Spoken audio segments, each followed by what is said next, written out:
January. We are thawing out for February with highs anywhere from the low 70s through low 80s.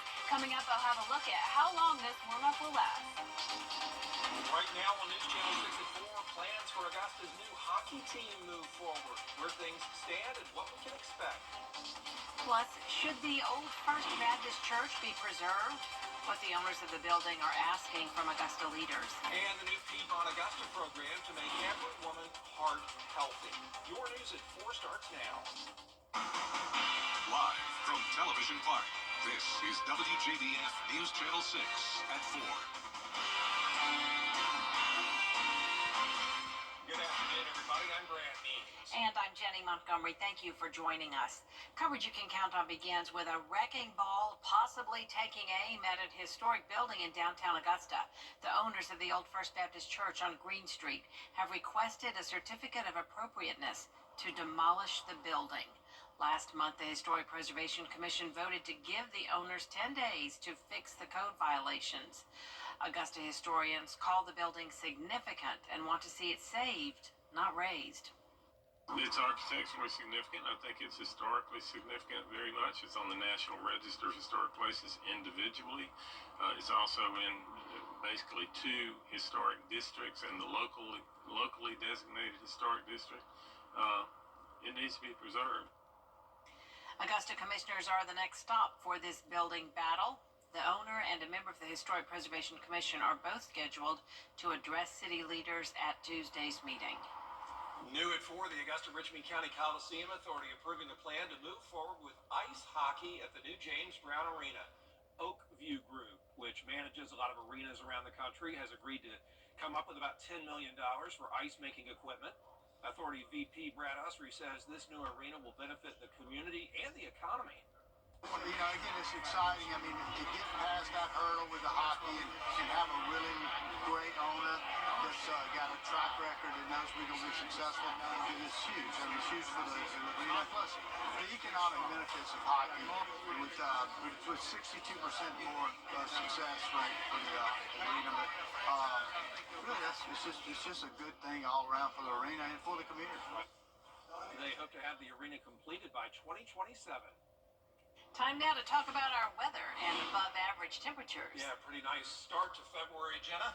Yeah, definitely. I mean, it's nice and sunny out there and definitely very warm. So right now on our Terry Lambert Hyundai Skyview cam, looking outside the station, lots of sunshine to enjoy on this Monday, and temperatures are around 4 to 7 degrees warmer than they were yesterday.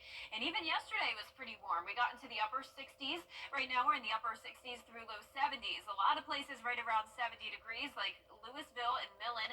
Augusta, you're at 71, upper 60s in Gibson and Crawfordville, and a bit cooler in Edgefield at 66.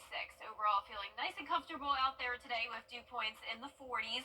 We're going to see those winds coming in from the south over the next few days, really to help warm us up, with those winds sustained at around 13 miles per hour in Augusta, 10 in Aiken, 10 in Crawfordville, and clear skies for everyone. So nothing going on here on satellite and radar, and as we zoom out, you can see high pressure is down to the south of us, cold front up to our north, but this high pressure will keep us dry over the next few days to come, with little to no rain in the forecast this week. The rest of this evening looks good, clear skies, temperatures still around 70 at 6 p.m., and then going down to the low 60s by 8 p.m. Now, as we look ahead here, we will see a chance of rain just slightly around Thursday. Look how warm it's getting. We're going all the way up to 79 degrees both Tuesday and again on Thursday, and it's definitely possible that we could reach the 80-degree mark for the first time this year. I'll have more details with a look at the 10-day forecast coming up, but back to you, Jenny. Thank you, Jenna. In Richmond County, a suspicious death at a local assisted living facility is under investigation.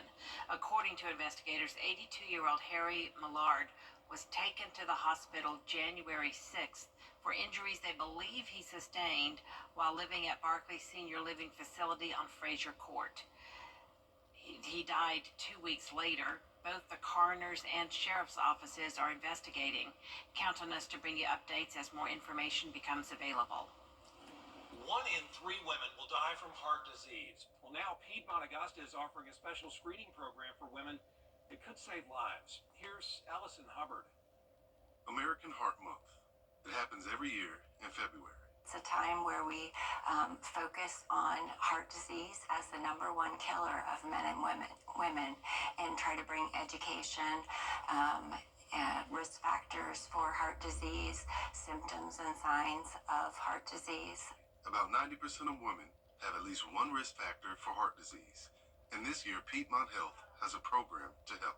We're offering a clinic where women who don't already have a cardiologist can come and be seen, go over their history, any symptoms they may be having, have an EKG, some lab work, and just really get a better understanding of their risk moving forward. The clinic is $99 regardless of insurance, and you don't need a doctor's referral.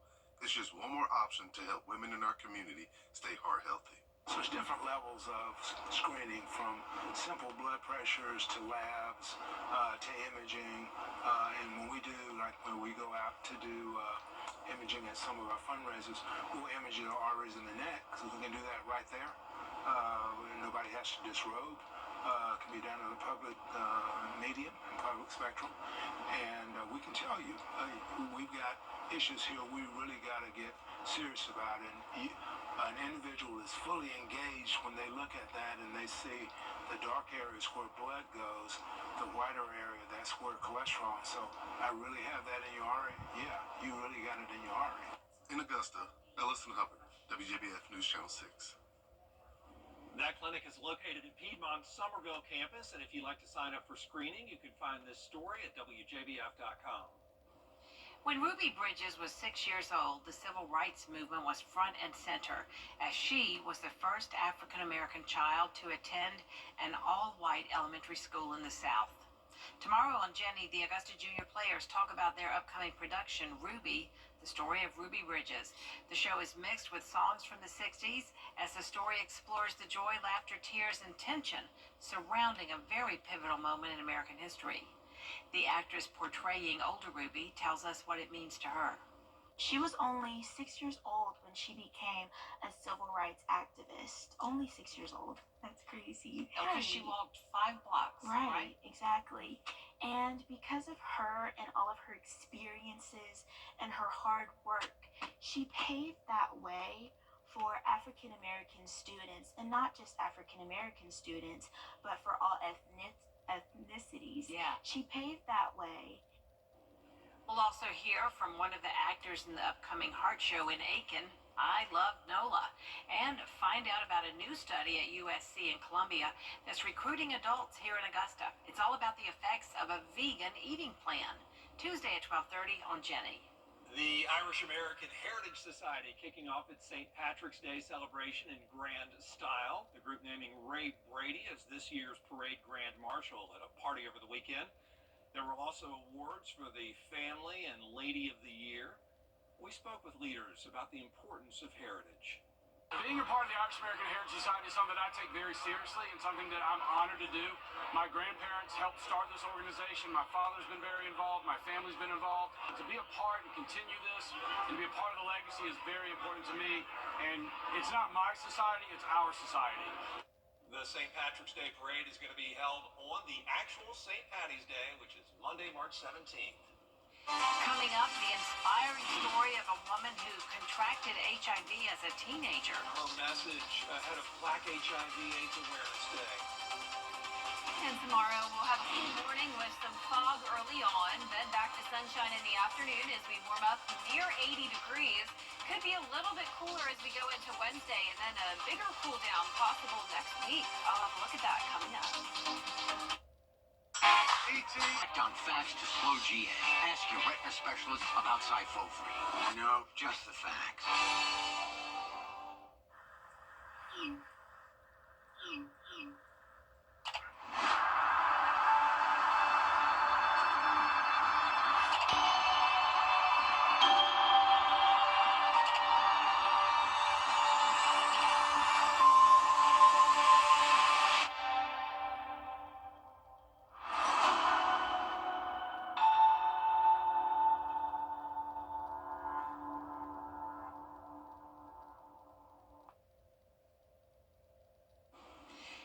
National Black HIV and AIDS Awareness Day is this Friday. It's a day where advocates emphasize the disproportionate impact of the virus on the Black community and the stigma that discourages people from getting tested. Zach Labby breaking down what some say is behind the stigma and what needs to be done to change it. About 1.2 million people in the U.S. are living with HIV. For decades, it was thought of as a gay man's disease. But there's another demographic affected by the virus that's not often discussed. Black women. You have to be doing something terrible, something bad to get HIV, when that's not the case. I wasn't doing anything bad. Latanya Killingworth was diagnosed at just 19 years old. I had on my shades, and I was crying because I was so scared that it was like I had HIV written across my forehead. At the time, she didn't know much about the virus. And Tavel Kendall with the St. Thomas Community Health Center says it's sometimes difficult to seek out more information, especially for minority communities. Racism, homophobia, transphobia, mistrust in the medical system itself. Stigma is one of the biggest barriers to care. And Reverend Gregory Manning of Broadmoor Community Church says it often starts in places of worship. People relate it to sin issues. A lot of churches will make people feel you got HIV because God is somehow punishing you, and that's absolutely incorrect. And it is not fair, it is not godly or Christian in any way to make people feel that way. But there is a way to fight it. The biggest weapon that we have against stigma is education. Having conversations in communities that are most impacted, and helping them to understand that you don't have to be ashamed. And sometimes those conversations should happen earlier than you may think. When you're young, you think you're invincible, you think nothing can happen to you. People need to not be afraid to talk to their children about sex, talk to their children about making sure that they have a partner who has disclosed what they're going through. It's a scary conversation, but knowing your status is the first big step. And thanks to medical advances, people living with HIV can live a full life. HIV is not a death sentence. It's not a cliche statement. It really is a true statement. There's still life. Take your medicine, follow your doctor order, and you can live. The South Carolina Department of Public Health is offering free STD and HIV testing at most local health departments this Thursday. They encourage all South Carolinians to get tested for your safety and to try to reduce that stigma surrounding HIV and AIDS. You can make an appointment by calling the number on your screen. Stay with us for a look at the track record of Groundhog Day predictions. Now, are we really stuck with 6 more weeks of winter? Our favorite groundhog, Miller Hyatt, with the numbers next. Weather headlines on WJBF News Channel 6. Brought to you by Hickson Roofing. If your roof needs fixing, call Mr. Hickson. At Tile Center, we offer the area's best selection of quality tile and stone products, exclusive designs, expert staff, and amazing customer service. Are you overwhelmed with all the details in your tile or stone project? Don't worry, our team has the expertise to assist homeowners, contractors, architects, and designers with any project. Come see why for yourself at any of our locations at Tile Center or online at tilecenter.com. Your tile and stone experts. B&K Grading and... Over the years, thousands of people have gotten their hands on one. And who knows, you could be next. Win your very own Good Morning Augusta coffee mug at WJBF.com/coffee club. Sponsored by Honda Cars of Aiken.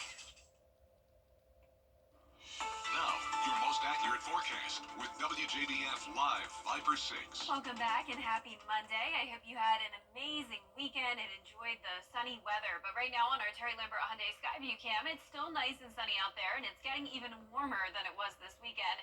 So this is a look in North Augusta. We're sitting at 71 degrees. It's a bit breezy, southwest wind of 13 miles per hour. Dew points are pretty low, down in the 40s, humidity at 38%. The sun will set around 6 o'clock this evening, so we're starting to see more sunshine as our day goes on and we get closer to spring. So it's definitely a warm start to February. Our temperatures in the upper 60s to low 70s right now.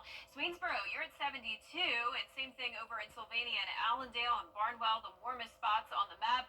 The coolest it gets is around 67 in Edgefield and Saluda, but all of us feeling very comfortable today with high pressure and control to the south of us. We'll be watching this cold front up towards the north. Really won't bring us any rain, but overall that pattern set setup showing the spring-like conditions with the jet stream well to the north of us. So it's going to stay spring-like throughout the majority of the week, though we do have an interesting setup potentially on Wednesday. You know all about the wedge, right? So that usually happens here with high pressure up to the northeast of us, driving in the cooler air, traps on the eastern side of the Appalachian Mountain Range, and then in return, some of our northeastern counties stay a bit cooler. So that is a possibility on Wednesday. I'm thinking we will have a pretty big variety of temperatures, with some of us only topping off in the 60s, a lot of us in the 70s, and then our far southern counties still dealing with the 80s. So we will have a warm front to our north with that southerly flow of moisture. And so overall, we are going from those upper 70s briefly down to 73 on Wednesday. Nonetheless, it is still going to be pretty warmer than normal, but for the most part, upper 70s throughout the entire week, other than that brief cool down, you could say, from the wedge setup. But then next week, we'll be watching for a more significant cool down. Notice we're going from those upper 70s all the way down to the low 60s, which still is just really bringing us back down to around average for this time of the year. Now, tomorrow morning, similar to today, we could have some fog around early until around 7 a.m. Temperatures in those mid-40s, climbing into the upper 70s in the afternoon. You can see our futurecast showing that cold front to the north of us coming through. The winds will briefly start to come out from the northwest. High pressure still staying to the south of us, and there comes that warm front, really warming a lot of us up as we go into Wednesday. But still, you can see that high pressure up towards the northeast, driving in that cooler air. So once again, that wedge setup is possible for our Wednesday. But lows tonight will be in the upper 40s for the most part, with the fog possible. Highs tomorrow will be in the mid to upper 70s, even warmer than today. And that 10-day forecast is showing a warm week overall. And notice the low temperatures are going to be well above freezing. We are going into the 50s, 56 for our Friday morning. A few showers possible Thursday and Friday as well, but overall a mostly dry setup. And then as we go into next week, that's when we'll see some more chances of rain, along with those much cooler temperatures. So yesterday, as you know, was Groundhog Day. You know, we had the rodents tell us what's going to be happening with the weather. Always a questionable thing here, but we have meteorologist Miller Hyatt, who has a more accurate forecast for you, and also a look at how accurate these rodents tend to be on Groundhog Day. So let's take a look. Hey everyone, meteorologist Miller Hyatt here with a look at Groundhog Day results. And both groundhogs, Punxsutawney Phil and Georgia's General Beauregard Lee, saw their shadow, which means 6 more weeks of winter. Now, who is more accurate here in the southeast? Well, that's our very own Beau, a 70% accuracy rate, which is well above Punxsutawney Phil's 30%, and the years are 2012 to 2021. So it looks like Georgia's General Beauregard Lee is most accurate here in our area. So as we look at our climate facts here in the Augusta area, on average, it's a pretty mild Groundhog Day here with an average high of 61.3, but it can get pretty warm. The warmest Groundhog Day was 79 degrees. Coldest Groundhog Day, 35 degrees Burr. 82% of years have been at or above 50. Now, on average, very dry. Groundhog Day averages less than 1/10 of an inch of rain, but it can get pretty wet, such as back in 1880 with 1.77 inches of rain. Measurable precip on 36% of years, and if you can believe it or not, we have seen snow. A trace of snow was observed in 1936 and most recently in 1996. And I'll have more details on my blog on WJBF.com/weather. Love it. Good job by Miller, as always, and you learned a lot there. Yeah, so the temperatures around this time of the year always are up and down, but this week, nice and warm. Nice and warm. Like We in like early it. spring. You're right, Jen. It's pretty out there. Coming up, no lounging by the pool. No, a crocodile in Florida meets its match. WJBF News Channel. A sergeant with the Florida Sheriff's Office helped a resident in Key Largo get rid of a crocodile from his backyard. Wow. The deputy used a shovel to try and scoot the creature away. The crocodile had apparently been in the pool when the deputy arrived. Yeah, the animal was in no hurry to leave, though. He eventually got the hint, though, and started to move away from the pool and back toward the water. Nobody was hurt. Happens a lot, though. Snakes, crocs, gators, down there in beautiful South Florida. Don't want him in the pool. Yeah, no, not welcome. And there is more coverage you can count on at 4:30. Including President Trump's plan to impose tariffs on Canada and Mexico and China. When will this take effect, and what would it mean? Stay with us.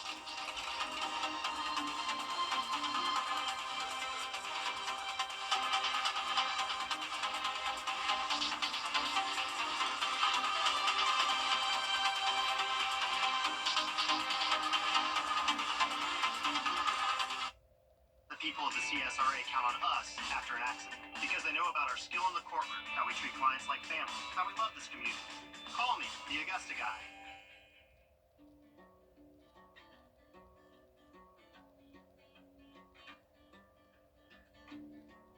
When we have the food we need,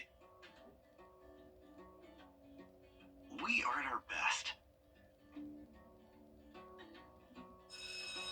We push further. We rise higher. We unlock our full potential. When we are at our best, we have more to offer the world around us.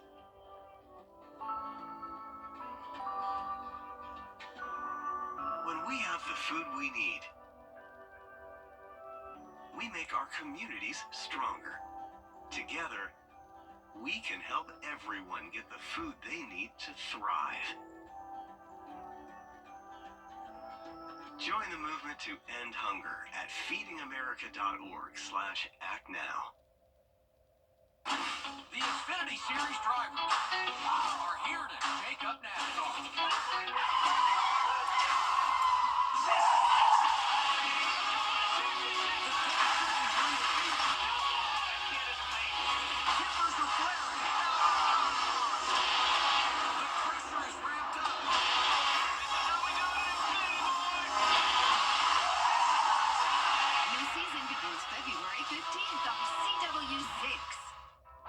CSRA is full of amazing women. Women who inspire. Women who innovate. Women who lead. That's why News Channel 6 brings you Women to Watch.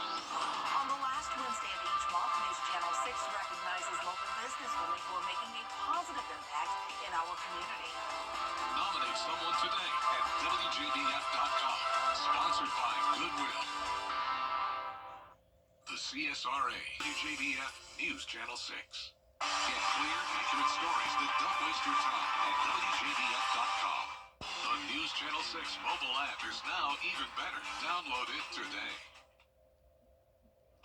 After a bitter cold month of January, we are finally thawing out. It is well above average for these first several days of February with highs in the low 70s through low 80s, but we could have a cool down right around the corner. I'll have a look at that coming up.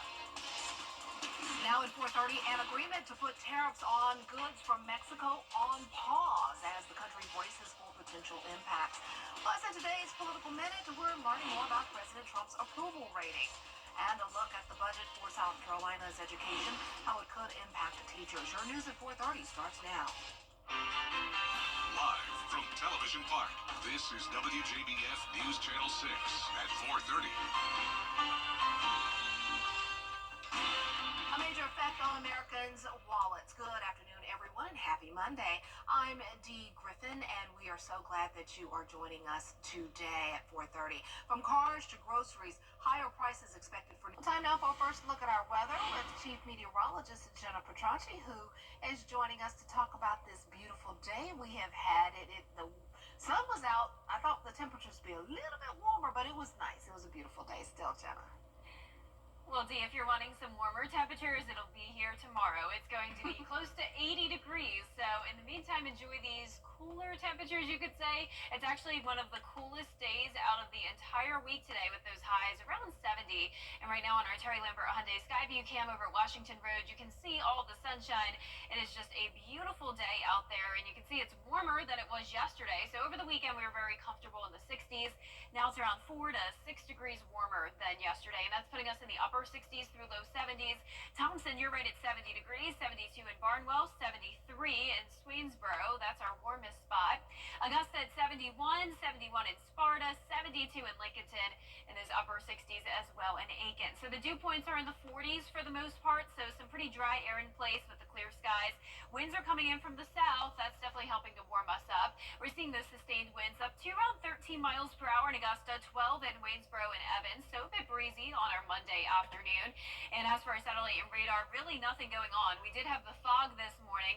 That eroded nicely and then brought us plenty of sunshine starting in the afternoon with high pressure in control. We do have this weak cold front to the north of us. Notice no rain associated with that, so it's not going going to bring us any showers tomorrow, but we will eventually maybe see a bit of a cool down as we go into Wednesday and before we warm right back up again on Thursday. And we'll get all into that in the full forecast. But in the meantime, tonight, temperatures around 70 over the next couple of hours, then going down to the 60s with the clear conditions. And looking ahead here, you can see it's also a mostly dry week, just introducing a 20% chance of rain as we head towards Thursday and maybe a few storms even on Friday. So coming up, I'll have a look at your futurecast and everything you can expect for this first week of February. So stay with us, but back to you, Dee. All right, thanks so much. We'll see you then. President Donald Trump's ratings. Carolina Department of Education is outlining its budget request for 2025. Caroline Yaffa tells us the top priorities. The state superintendent of education says the budget request has three main categories: school safety, teacher support, and student success. Superintendent Ellen Weaver is asking the state for more than $560 million, $200 million of which would go towards increasing the starting teacher salary from $47,000 to $50,000 per year. Weaver says it's important that South Carolina is able to recruit teachers and have as many possible stay in the classrooms. Representative Bill Whitmire said it's not that he doesn't want teachers to have higher starting salaries, it just may be hard to come by. There's a strong sentiment to reduce taxes in the state this year, and I'm sure that's very popular. But then again, when you reduce the income coming in, you're not going to have as much to work with as far as, public education. It's not just about recruiting young teachers into the profession, it's about retaining the great veteran teachers that we have. And I think for us to do that, we have to show that there's a viable career progression. Other budget items include $115 million toward instructional material and $30 million toward the Education Scholarship Trust Fund, which is one of the state's school choice initiatives. In Columbia, Caroline Yaffa, WJBF News Channel 6. This budget is not final. The Senate and House will discuss changes based on the governor's suggestions during the legislative session. As new bills get introduced into the legislature, Georgia lawmakers are reviewing tax incentives for projects. The Georgia Department of Economic Development approves projects that meet the qualifications for the film tax incentive, and there were talks of putting a cap on how many projects could actually receive it. A production company would have to spend at least $500,000 in a single year to qualify for the 30% tax credit. We have studios that need their spaces to be booked out because we've had smaller studio spaces open up in Valdosta and Gainesville. And so for me, our priority needs to get people filming back inside Georgia.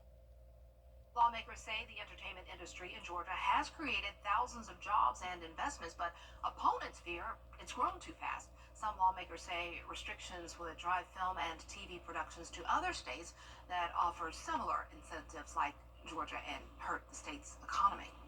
In other news, the honors continue to roll in for the late President Jimmy Carter. He's now won a posthumous Grammy Award. The former president was nominated in the audiobook narration and storytelling recording category for his work titled Last Sundays in Plains, a centennial celebration. The project consisted of recordings from his final Sunday school lessons delivered at Maranatha Baptist Church in Georgia. President Carter died in December at the age of 100. Well, coming up, competing is a tall task. What it is like for the Super Bowl and Mardi Gras face off in the Big Easy this week. A look at the security preps ahead of the big game. And we'll have a cool Tuesday morning with some fog possible. Quickly back to sunshine, though, in the afternoon as we near the 80-degree mark. A few showers will be possible late this week, and then next week we could finally see a cool down again. I'll have a look at that coming up. Every day, ordinary people in the CSRA do extraordinary things to serve our community. Each month, News Channel 6 recognizes these outstanding volunteers with the Giving Your Best Award. Do you know an everyday hero who goes the extra mile to help others? Nominate them for the Giving Your Best Award by visiting WJBF.com and filling out the entry form. Sponsored by Science Co., Piedmont Augusta, Security Federal Bank, and News Channel 6. Dentistry is one of the old.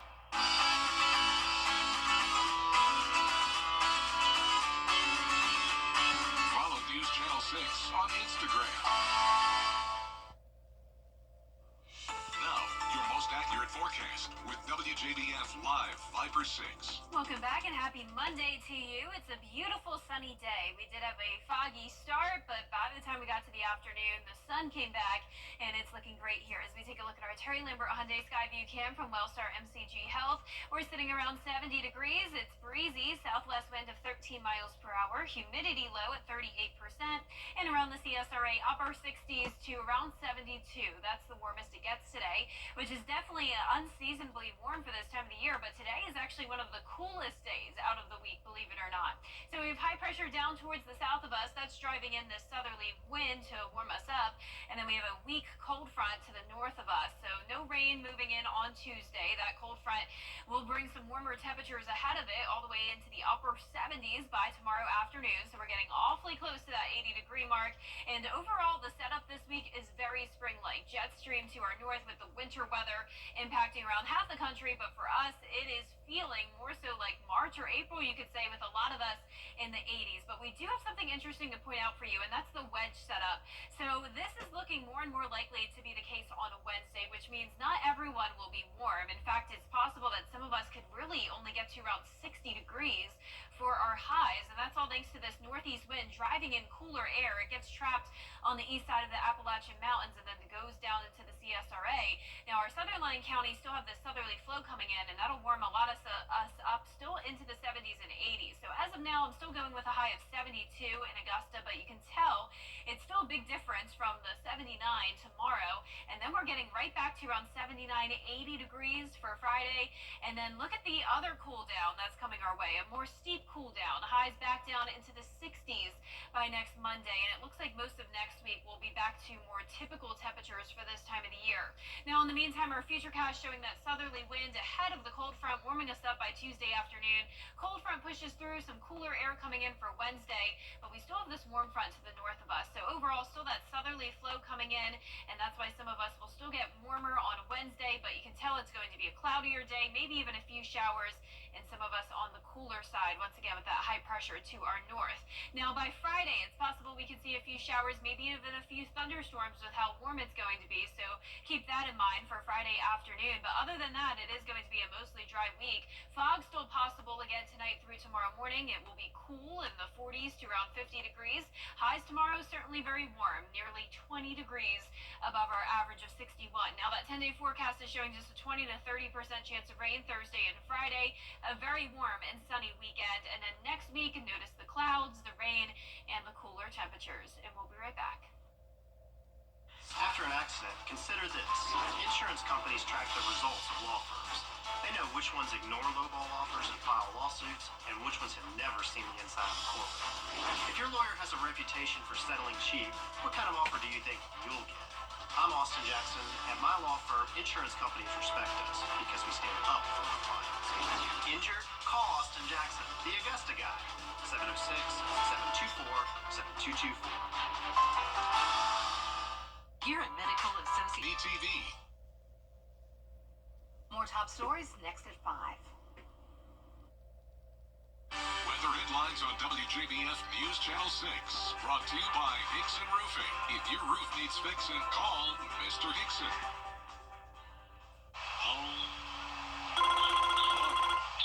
Mike Costello. This is beautiful. Mike Costello, I now pronounce you husband and... Excuse me. Mike Costello. Mike Costello. Mike Costello. Oh no, you're not bothering me. At the Mike Costello Law Firm, we always answer the phone. At Honda Cars Advantage, we're more. At Honda Cars Advantage, we're more than just a car dealership. We're a pillar, incredible community. Our commitment to excellence extends to our service because our team is made up of new friends and neighbors. Our vehicles go beyond just transportation. Honda has a reputation for quality, reliability, cutting-edge technology, safety features that protect your loved ones, and design that turn in. Mike Goodman, General Manager of Honda Cars Advantage, come see us 550 Augusta Highway, HondaCarsAdvantage.com. Augusta University Health System is now Wellstar, affiliated with Medical College of Georgia, which means you get more. More personalized care for your whole health, more compassionate expertise, More seamless access to care at your convenience. More support at every step. More time to live your best life. Visit wellstar.org/Augusta to learn what more can mean for you. Wellstar, more than healthcare, people care. Is your plumbing giving you trouble? He's Mayberry Sheriff without a gal. Hello, Doc. Will Andy go a courting with Axelred number 1? She's a real nice lady, Pa. Number 2? Oh, that girl can do everything. Or number 3? I'm getting goosebumps just thinking about it. Play along in the game of love. Just think, one of them might be the next Mrs. Amy Taylor. On the Andy Griffith Show. Weeknights starting at 8 on MeTV. WJBF 6.2. It's the Augusta Symphony's